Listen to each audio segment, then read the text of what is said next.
Jake Paul, it's clear to me you are desperate for a reality check. I don't have 50 million to bet with you, but I do have 3 million to bet with you. So this is your offer. $3 million. You put 3, I put 3, winner takes all. I will fight you any day of the fucking week. I will take a few weeks break from living my retired life to kick the living fuck out of a fucking goofy, fucking entitled dickhead like you. You know my name, Andrew Tate. Fucking Google it if you want to know more. Any day, anytime, let's fucking go. Am I doing this right? I have no idea. Andrew Tate. That's a name that I feel like I haven't heard in 1,000 years. I don't know. I feel like most people should remember him. He was the Red Pill God King. He was like going on Red Pill podcasts and debating women and owning them in the battlefield of ideas. It feels like the Red Pill has overall died down. I feel like Andrew Tate really isn't all that relevant anymore. But he did become relevant a few days ago. Not for the best reasons. It was because he suffered perhaps the greatest aura loss of all time. So one of the things about Andrew Tate is that he is this world champion kickboxer. I'm the top G. I'm an alpha male. And honestly, I never really had any reason to question the legitimacy of that. It's like, oh yeah, I'm sure that's true. I'm sure he's a really good fighter. But he just had a boxing match that I think questions all of that credibility. Andrew Tate just boxed this guy called Chase Demore, who, let's just be clear, is not some like world-class boxer. He is a reality TV show influencer that is now like a Misfits boxer, which is like an influencer boxing promotion. I think it used to be owned by KSI or something. And what's crazy about this is that this Chase Demore guy is not a good boxer. And Andrew Tate gassed himself out in like the second round.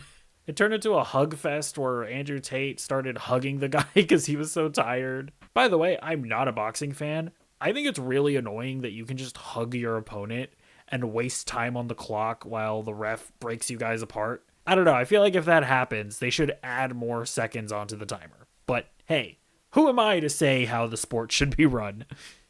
But I mean, yeah, truly embarrassing stuff. Nobody wants to see the top G down on his knees with his face in some guy's junk. Again, it would be one thing if Andrew Tate was boxing some world-class boxer and got his ass kicked. But considering how Andrew Tate has always flaunted the fact that he was a world champion kickboxer, that he's this alpha male, that he's the top G, and he got his ass beat by Chase Demore of all people, is embarrassing, and it brings his whole reputation into question. And what's especially hilarious about all of this is that Andrew Tate apparently bought the boxing promotion Misfits that put on this whole event, and he thought that he was going to have this whole lucrative career where he's coming back as a boxer and whatnot. I'm back, and Mams and I were talking about, a little bit of business. I had to take KSI's company, become the CEO.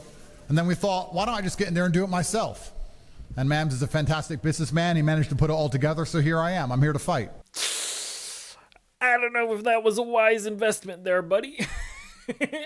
Now, another thing that these Red Pill guys are all about are accountability. Apparently, that's the problem with modern women nowadays, is that they have no accountability. So surely, post this fight, Andrew Tate is going to talk a lot about how, he just wasn't as good as he thought he was. The kickboxing promotion that he was a world champion of probably wasn't as competitive as he made it out to be. Surely he's going to acknowledge that he's just not that guy that he thought he was. Talk to us about what it feels like to be back here. Yeah, I'm 10 years out, 4 years old. Gave it my all, but he's tough. I don't know what to say. He's really tough. And just to be clear, we've seen truly great combat sports athletes like Floyd Mayweather come back in their 40s and school people like Logan Paul and Conor McGregor. Heck, I'm pretty sure it was the day before the Andrew Tate fight that a 50-year-old Anderson Silva knocked out Tyrone Woodley.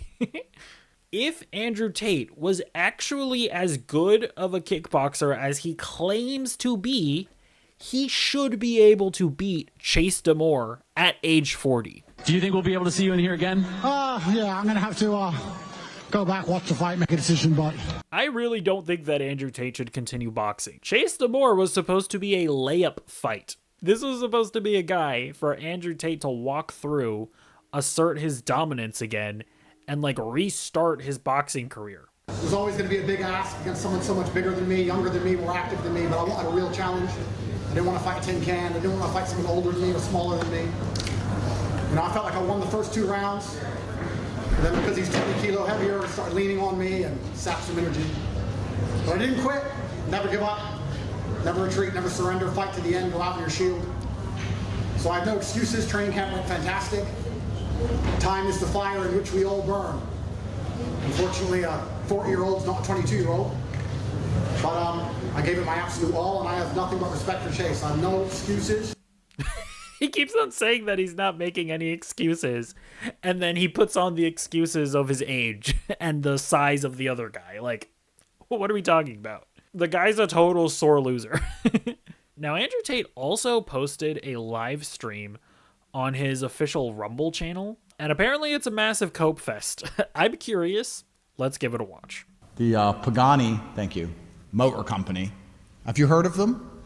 They make Pagani automobiles. There's not many of them in the world. They cost around $5 million each. I have 2. Yeah, you know, unfortunately, the whole Top G character that he plays, it just doesn't work as much when you got your ass beat by a guy wearing pink gloves and pink boxing shorts. You can't call yourself the Top G anymore and do your gay little hand signal thing. We now know that the Top G is actually Chase Damore. Does Andrew Tate now become the bottom G? Tate fans, you tell me how the logic works. It's a unique position to be in. People are saying, oh, what about Christmas? I'm like, oh yeah, Christmas. I forgot about Christmas. And I forgot about New Year. I forgot about everything. I only had one singular focus. I was just worried about this fight. So now I have my life back, which is a unique position to be in. I don't think many of you have ever dedicated yourself to something to the point where you couldn't see beyond it. This guy is acting like he just fought prime Mike Tyson. He fought Chase Damore. The time was going to pass anyway, friends. I didn't have to do this fight camp. You know? I could have just said, no, I'm not doing any fight camps. I'm too old. I've been retired for too long. I'm just going to eat food and drive cars and party, be famous and be rich like every other guy. And this day would have come anyway. And I wouldn't have the fight camp story. He's acting like this is some random thing that he's doing for fun. He bought the boxing promotion that put on the fight. He thought that he was going to beat this guy's brakes off of so that he could set up a future career where he massively profits from it. This is total nonsense cope gobbledygook so that he can save face with his stupid simps. If you are worried about other people's opinion of you, they already own you. They already control you. If you are worried about what they are going to say or what they think about you. You absolutely do want the validation from other people. Otherwise, you would not have bought this company. This narrative that like, oh, I don't care about what other people think about me is blatantly untrue. Otherwise, you wouldn't have so heavily and monetarily invested in your career as a boxer. Why do I give a fuck about the opinions of imperfect people who didn't take the risk I took? I don't care about people laughing at me. I don't care if people mock me. It's really weird. The more he keeps on repeating this, the less I believe it. If I was 23, would I beat Chase? Of course. Would I have beat Chase 3 years ago? Before the Romanians threw me in a fucking jail cell and forced me to sit in my house for 3 years for no reason? Yeah. Am I bitter? Am I going to sit here and cry that the Romanian government, the most corrupt government in the fucking EU, stole my prime years, my last years I could fight at my best? Am I going to cry about it? Yes, that is what you are doing right now. Imagine your body gave up on regeneration. Imagine you cut your finger and your body said, nah. Okay, I'm bored. I don't really care to finish watching this live stream. I mean, yeah, this is one of the biggest aura losses I think we've ever seen from an internet figure. And this is one of the most embarrassing cope sessions that we've seen. I somehow have less respect for Andrew Tate as a boxer than I do for Jake Paul.